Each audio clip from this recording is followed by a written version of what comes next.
earliest memories of tennis are snapshots of hot summer afternoons in front of the TV while my father watched a game at Wimbledon. Or was it Roland Garros? I can't remember, and it was probably all the same to me at the time. He had his favorites, names I picked up as a child without really knowing them or what their game was all about. I was simply hypnotized by the small yellow bouncing ball.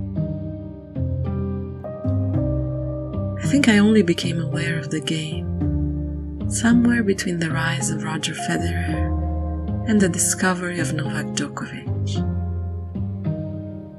Nobody played tennis for a hobby in my family. I had a distant cousin who played a little, but basically there was no incentive to actively practice it. However, with a sports fan as dedicated as my father, you could say that I was destined to become a supporter.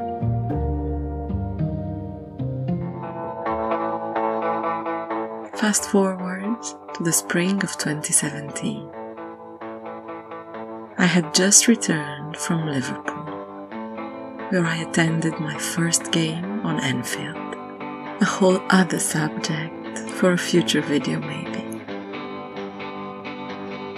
And I think that somewhere in my mind, that whole experience made it seem like nothing was impossible. So on a total whim, I looked online to see how many kidneys you would have to sell in order to attend Roland Garros. The answer was shocking.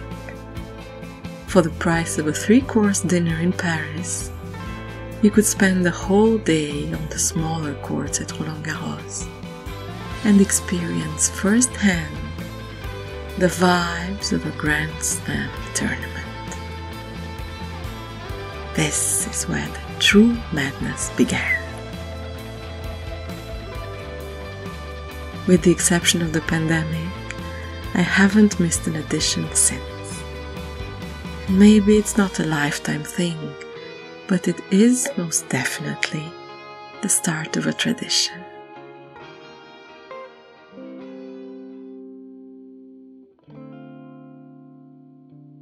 I have been alone or with friends, and I love both, even though I must say that going alone is a truly special experience.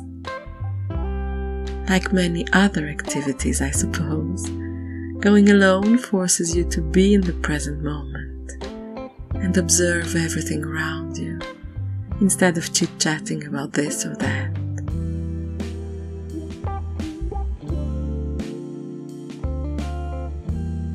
This doesn't mean I don't enjoy good, passionate company if I can find it, but my alone days at Roland have a special place in my heart.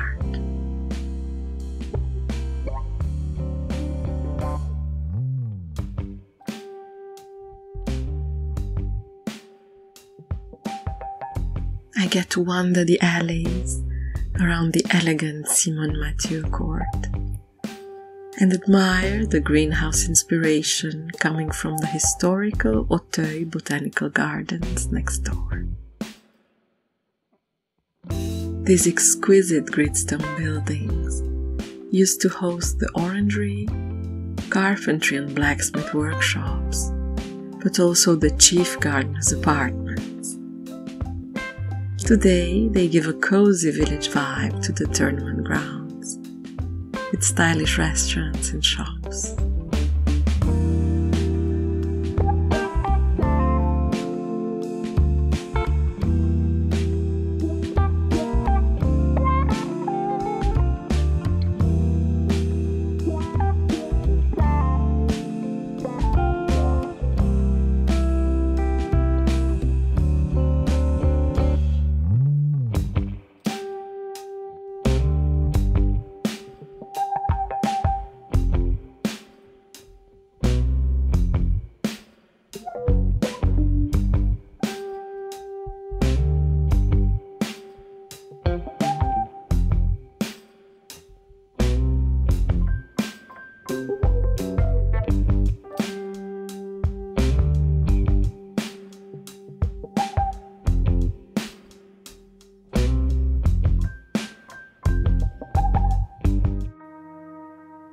This year I treated myself to 2 days, and I spent a few weeks before with some themed reads, of course.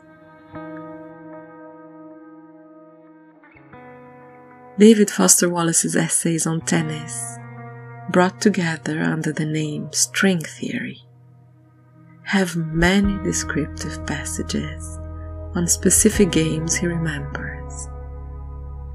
so they demand a great deal of concentration to follow along. But every once in a while, a phrase of great inspiration comes along and whisks you away into the excellent writing category, like this.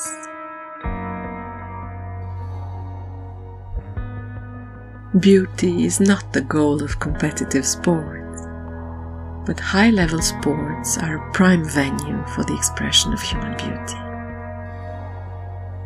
The human beauty we're talking about here is beauty of a particular type. It might be called kinetic beauty. Its power and appeal are universal. It has nothing to do with sex or cultural norms. What it seems to have to do with, really, is human beings' reconciliation with the fact of having a body.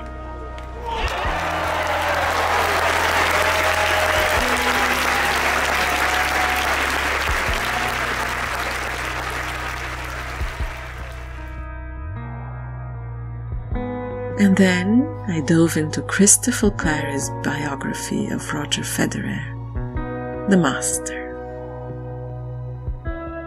This is a delight for any tennis fan, since I don't believe there are any that do not recognize and respect Federer's astonishing career.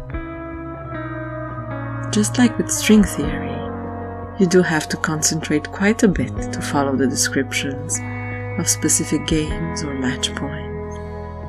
Or maybe my summer brain was just overwhelmed by the technical details. However, it's all worth it, just to be able to better understand the mentality of a legend.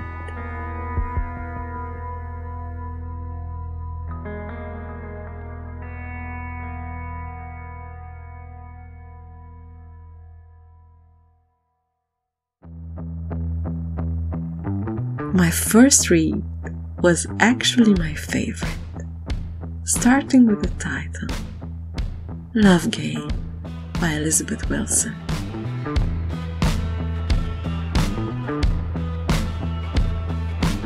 The fact that a 0 on the board translates to love in the voice of the umpire is just one of the quirks of tennis that linguists adore.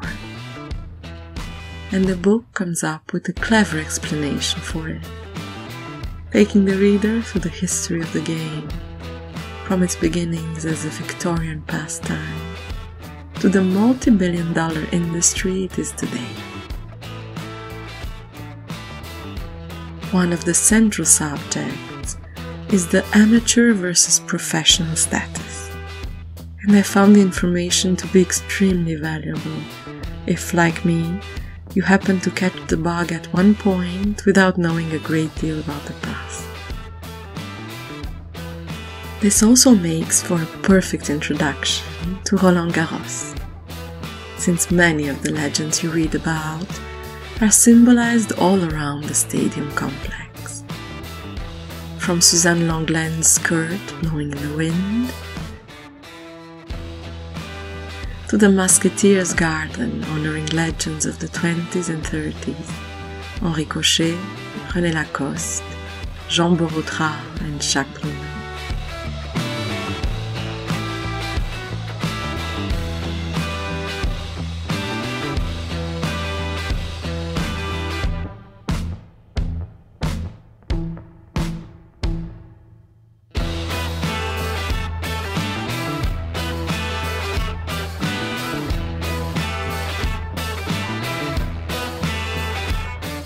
All the way to the latest edition of Rafael Nadal's statue, 14 times winner of the French Open.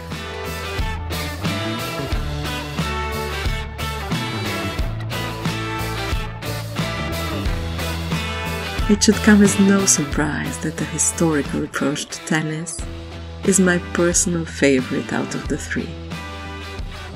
What it does, especially if you plan on going to any of the Grand Slam tournaments, is make you aware of the special energy that hums on the courts of the greatest tennis temples in the world.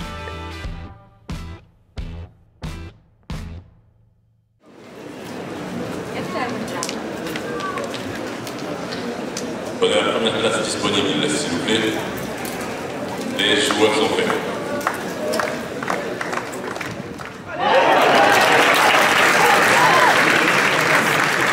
Numéro 15.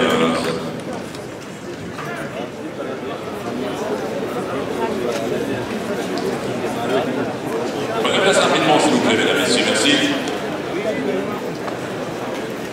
Ok.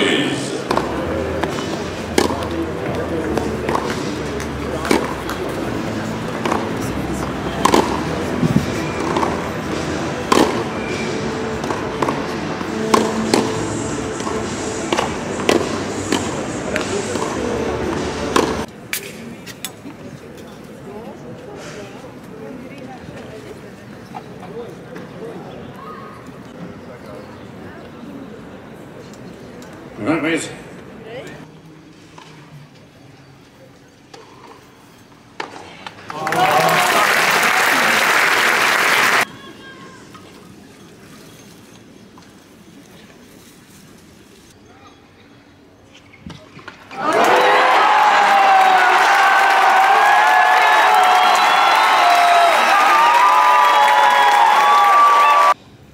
When I look at those people, I actually feel like I'm the winner, so thank you.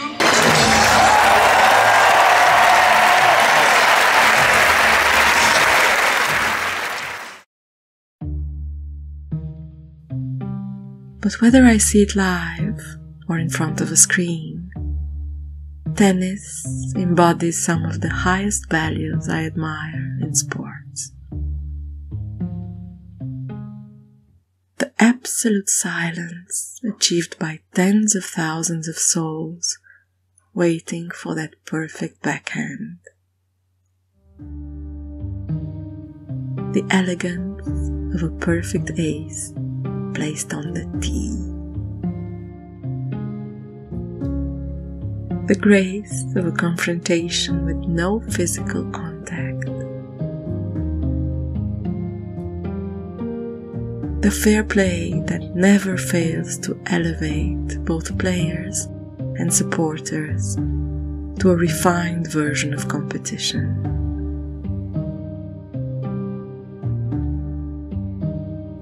And most of all, the sheer joy that comes from the enthusiasm of supporting a player without any personal gain whatsoever. For all this, and oftentimes so much more, I declare myself a tennis lover, an exuberant winner, and a serene loser.